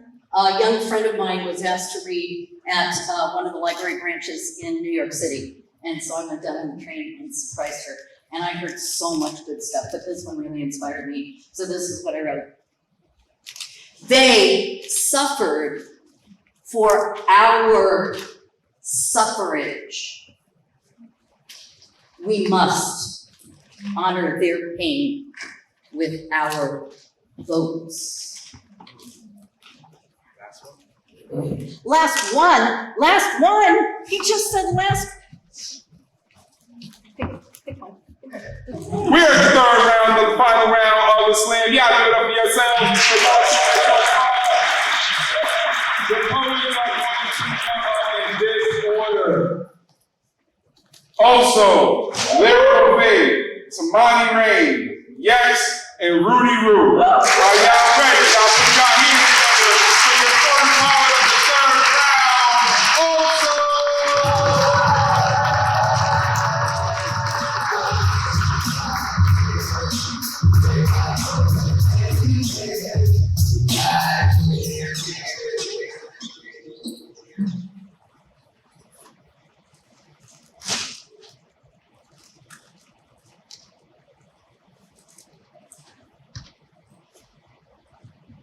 Is this mic on? Just want to be sure y'all can hear me clearly so I can explain this shit. Find your seats, ladies and gents, because this conversation starts in a few. And it will eventually go some legs taking up the space in this room. And before I tell y'all what has me in this room, you can scale it back a bit, but that part's coming soon. Till then, let's put our focus. How come when logic enters the chat, people start throwing fits? I try holding them at their word, now they're giving me shit. Oh, I see. You thought you were trying to play me, right? Then I took the blame for your calculated manipulation when you knew I'd say, damn, my fault, without any hesitation. Then they start smiling in my face, telling me, yo, it's not that deep. Putting on deliberate demonstrations of emotional deceit, creating their own narratives that I let go unopposed, yet I'm the villain for fighting back and standing 10 toes. See, now that this convo's grown legs, that part's getting close, of how misplaced expectations can turn friends into foes. Now that we have our legs and our toes, let's add the body. The truth may be hard for them to stomach, but they had enough guts to try me. Their role in this conversation over private parts and hiding the silent temper is emerging upon the horizon. Don't try blowing my fuse out now. Your lungs still need oxygen for you to live. You know, it's funny they reply quick when there's something that they need from me. The olive branch isn't as long as they make it seem to be, and even in times when we don't speak, it's funny how helping hands are always within arm's reach. Before you get to those arms with a ready in defense, I can count on both hands the times I fought my demons and no one's around to see it. During seasons where I was low, unhappy, and broken, struggling with ADHD, watching my brother fight seizures and thinking it would be easy if I decided to stop breathing. They don't know me. At least not as well as they thought they did. Because then they start wondering about this all to the surface. Once upon a time, it might not have been urgent to see you plan an operation, not knowing I'd be a surgeon. So the following words may serve as a shock to the liver. I ain't that scared little boy that you say you remember, because it's what happens when the quiet kid starts smoldering the embers, because no matter the shit you did to me, I was your biggest protector. When you threw dirt upon your name, I was your biggest defender, motherfucker coming for the neck. I should have went at you head first. So I can knock some sense into it. Here's a penny for your thoughts, because y'all been silent for a bit. A hit dog only hollers because they're guilty of this shit. But see, this message has no gender, only if the shoe fits.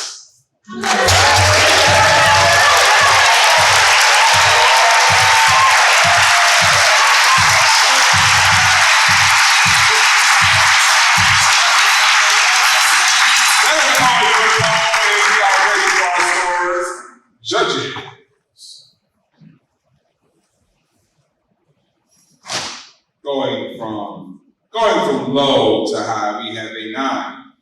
We have a 9.2. We have a 9.2. We have a 9.8. And we have a 10.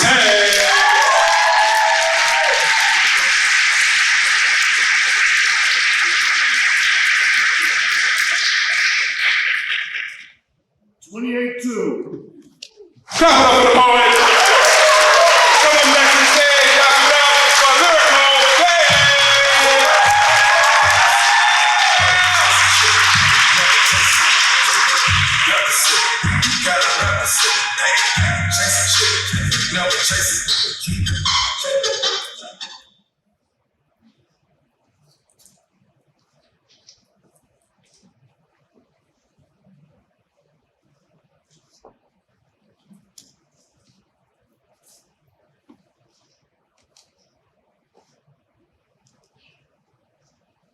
Seven lessons learned at the 2020 protest. 1, let the white people get in front. Nah, deadass. We know y'all wanted to be invited to the cookout, and praise God, this is the cookout. Can't you see the fire ablaze in the distance? Don't you smell the brown meat grilling? Damn right, this ain't a democracy unless you icing down with us. So yeah, allow your white shield to cover me like a picnic of guilty tears. It's the least you can do after showing up early and bringing nothing for decades. 2, if a Black woman dies and there is no camera around to record, does it even make a tragedy? It's been over 72 months and still no justice for the murder of Breonna Taylor. The signs at the rally all read America's quarterbacks of martyrdom, as if we are not running through the same plantation while you gather in these streets to demand a play-by-play for equality. Please do not forget the soil that planted every seed free. It'll take a lot out of you. By the end of 7 miles, you will rattle in your bones. You will know what our ancestors meant by a long trek to freedom. You will gloom and distrust knowing the war is far from over. And how do I live knowing my footsteps are just rehearsal to the performance of my eulogy?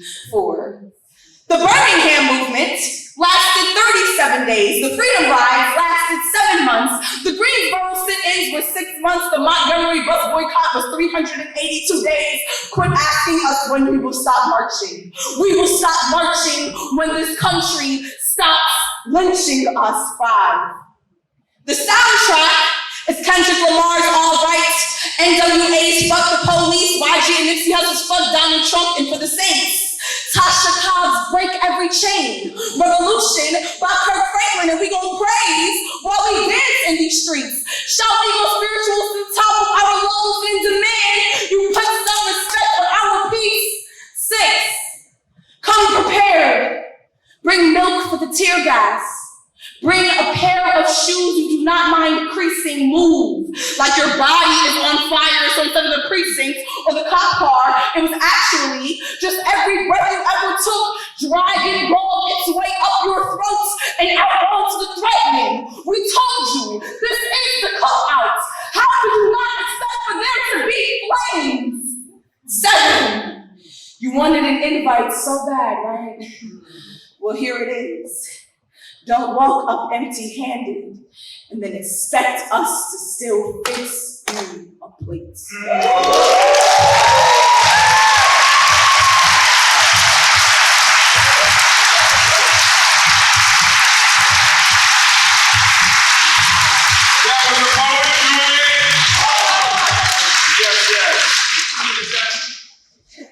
Judges, we are going to go from low to high. This math is very simple. We have a 9.7, a 10, a 10, a 10, a 10.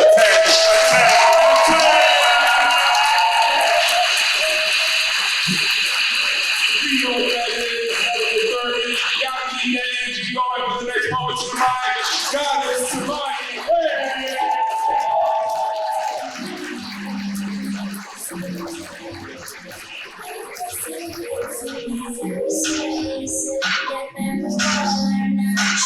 Hey!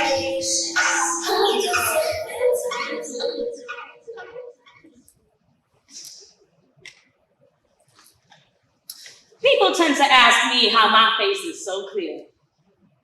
My melanin radiates warm undertones of sun rays. I am all natural with a little ass to match, you know. Every room I enter, I'm the center of attention because I'm pretty fucked up. Pretty sick of looking in this mirror, watching my weight fluctuate with the switch of my hips. I hate being skinny. My bones show how easily I snap. Misery loves company even when I don't. My personality is a big fake smile, teeth stained from blunts that taught me to suppress my emotions. At 15, I wanted to feel exotic inside and out, less like light-skinned privilege. Mixed opportunity, surviving life with my appearance. My freckles deem me innocent, but no one notices. Each dot is a bullet point to my insecurities. At 18, I rarely showed skin. My face is the only part of my body unblemished. I have legs of a goddess, parted too many times like a blessing of their creator. Turned my temple too, and all the demons projected into me couldn't exorcise their screams if they wanted to. My tongue became blade. I became a masochist. My wrists bled once a month. I called it menstrual. Called myself mental. Never patient, more like monster. Scratching self-made scars between stretch marks, cause tiger stripes make me feel less domesticated, and the only foundation I have is this war paint I apply daily. I fight for my identity as jobs, gentrify my existence, dress code full coverage. Cover up, girl, come color correct. And no matter how I conceal my truth, this bitch needs some rest. It's all over my expression. And you know, today some stranger tried to call me aggressive, but I've already accepted my bitter attitude. Because every room I enter, I'm the center of attention, objectified. Perverse men unravel my dress with naked eyes, and maybe it's my fault. Maybe I shouldn't have wanted, but I just want to feel damn good for once, and when I walk away, they'll watch me. They'll say, smile, baby, why you so angry? But they don't ask the nigga who just broke my heart, not the job, denying my applications, though I have all the qualifications, not my bills, not my nightmares, not the babies I'll never meet, not my son I feel I'm failing, not PTSD's overprotection. That I check daily to see if he's been molested, not the triggers that cause my anxiety attacks. Or simply the double target of being a woman and black, feeling like she'll crack whenever she's asked, how is your face so clear? Because I just make my pain invisible. Yes,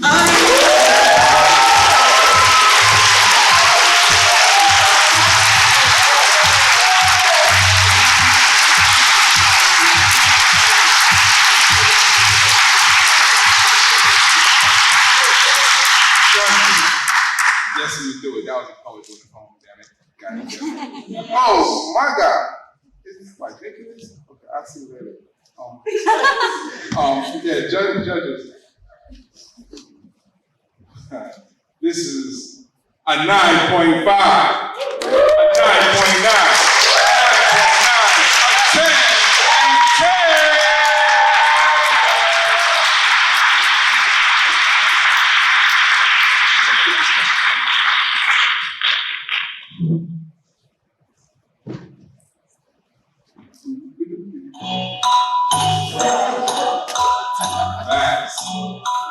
Total score 29.8.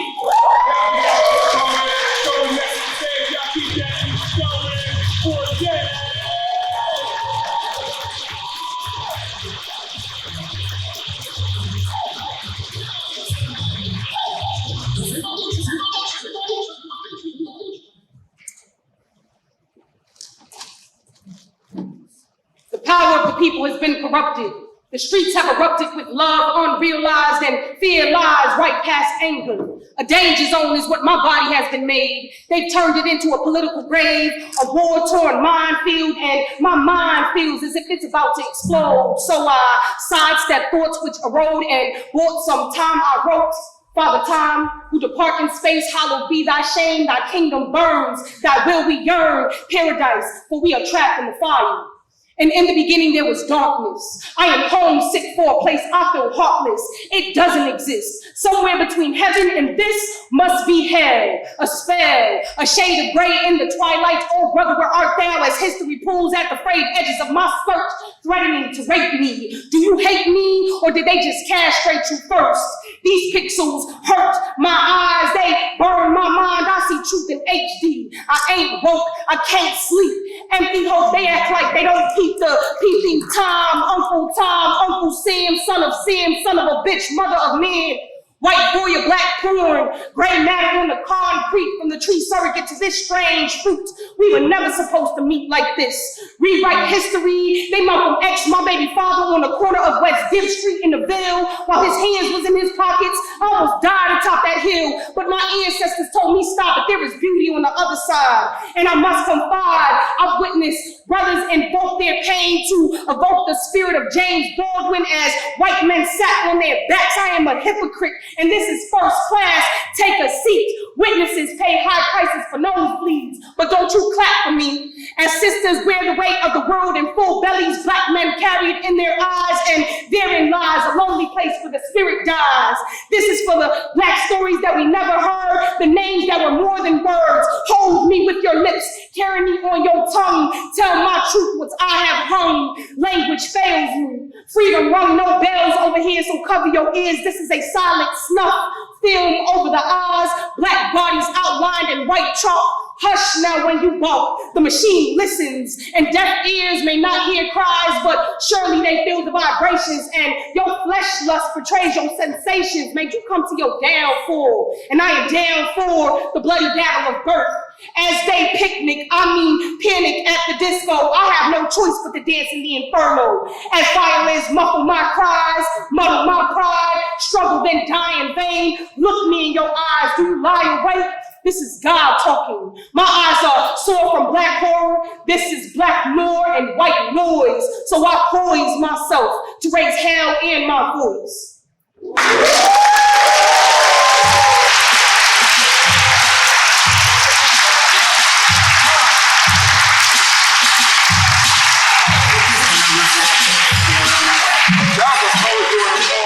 I got a secret I'm going to tell y'all after this last poet. So judges, going from low to high, we have a 9.8.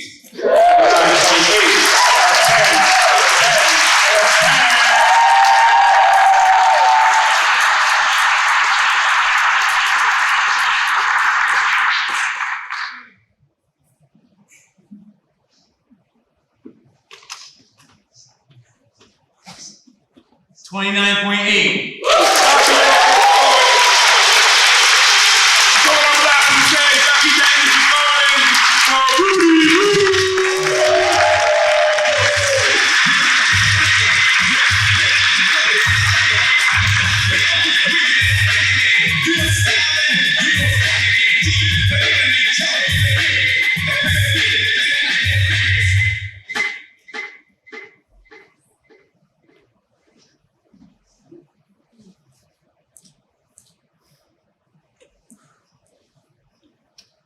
True story. She stood. Her attention I'm aiming for. One shot in my arsenal, bullet, a mere hello.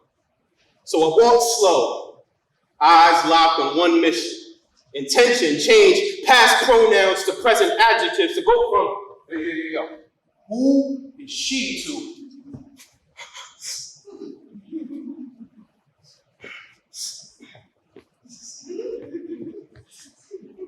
Hot. Something about her is special. Explain it, I'm unable to. Path packed with party people, I make my way through them all. Once the sea of people split, a clear path to paradise. Felt like Moses at that moment. Extending my hand open, asked, would you like to dance? No reply or hesitation, she begins to move. A rhythm composed by her soul.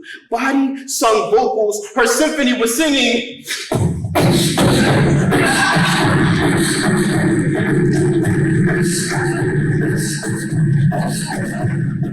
Murder she wrote. Murder she wrote. Murder she wrote. Nah. The tune of my eulogy because her curves were killing me. I mean, literally killing credibility on the dance floor, making me look like an amateur. She got me all messed up. So now I'm determined to step up to leave an impression. I begin to press up against her. I smoothly slow wine, using every last bit of Dominican that I have in me.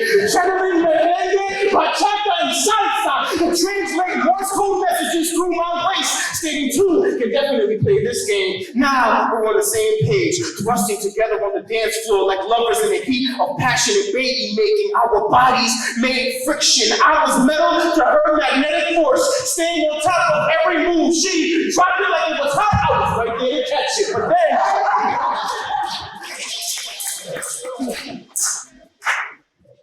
then 4 words extinguished the flames we ignited. Once her best friend said, we gotta go, grab her arm and walk out the door. I just stood there, stiff.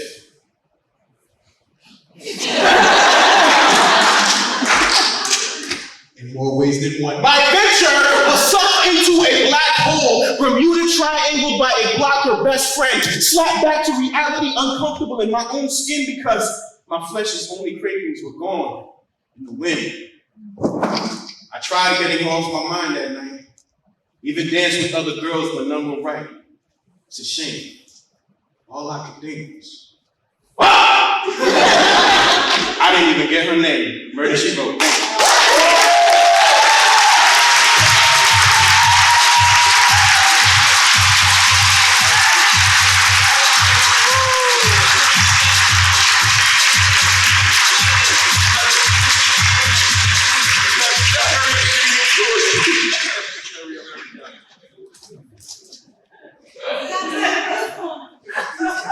Going from low to high, we have a 9.5, we have a 9.7, we have a 9.8, we have a 10, and a 10. That's the biggest prayer, and you have no idea how hard it was to be in person. God damn it, y'all clap it up for all the colors tonight.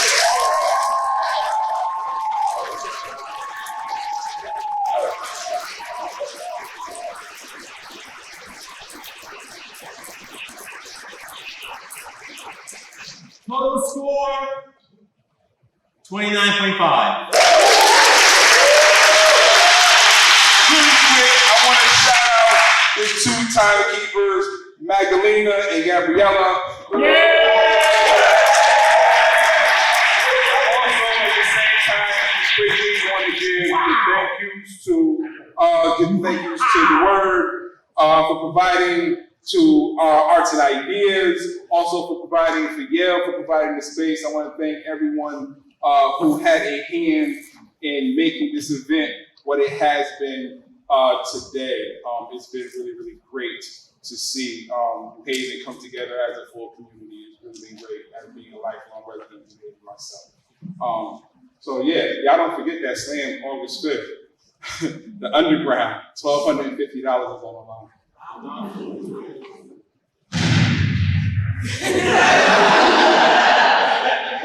Tickets on the Eventbrite. Tickets on the Eventbrite. I'm sorry, I'm a poet. I'm a hustler. I'm sorry. So I'm just waiting for them to finish up the final tally, y'all. Oh, here you go.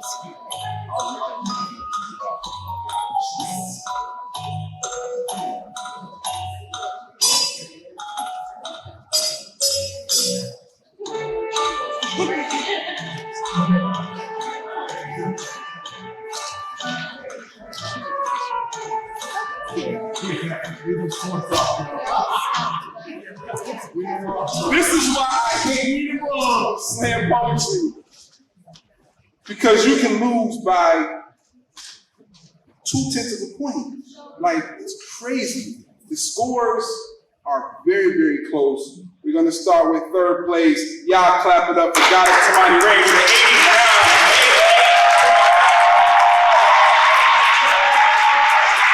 I'm in second place with 89.2. Y'all give it up for Yes.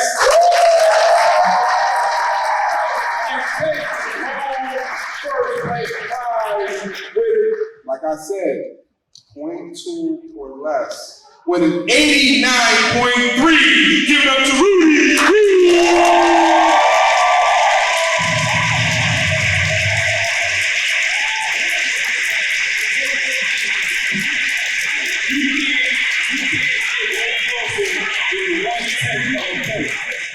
You can't get no closer. But yeah, did y'all enjoy yourself tonight?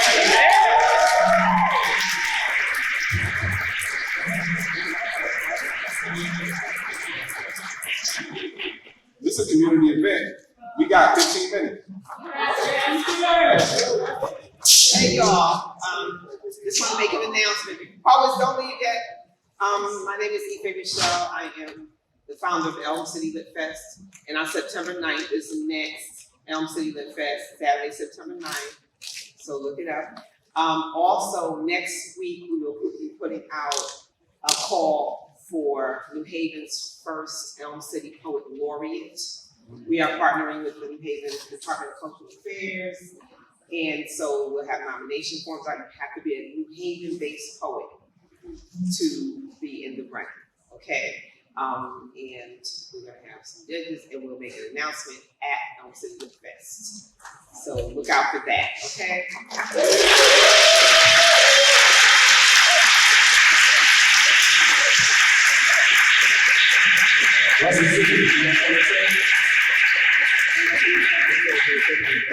Y'all give it up for Russell Simmons.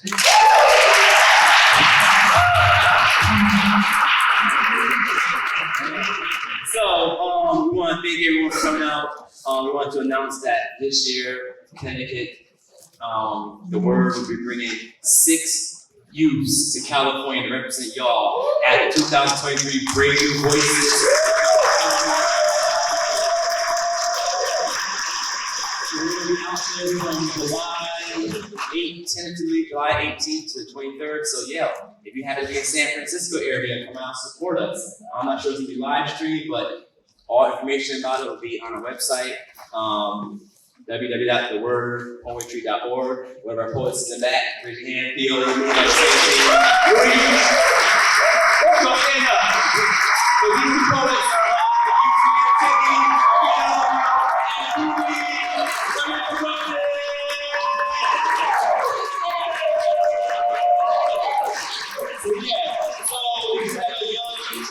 or you want to learn about poetry, every Thursday we'll be at Audubon Street, 100 Audubon Street, Neighborhood Middle School, between 4:30 and 6, doing workshops, and you want to come down on the 29th. They're really cool. They're really cool.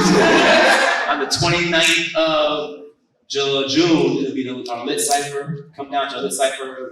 We'll be featuring Syra, aka it's Acid, right? Is it Acid? Just Acid, right? Acid. Just Acid now? Our youth poet feature is Acid, and our adult poet featuring, I don't know. Yes. So, that's what I gotta say. I'm glad y'all came out and enjoyed it. See you next year.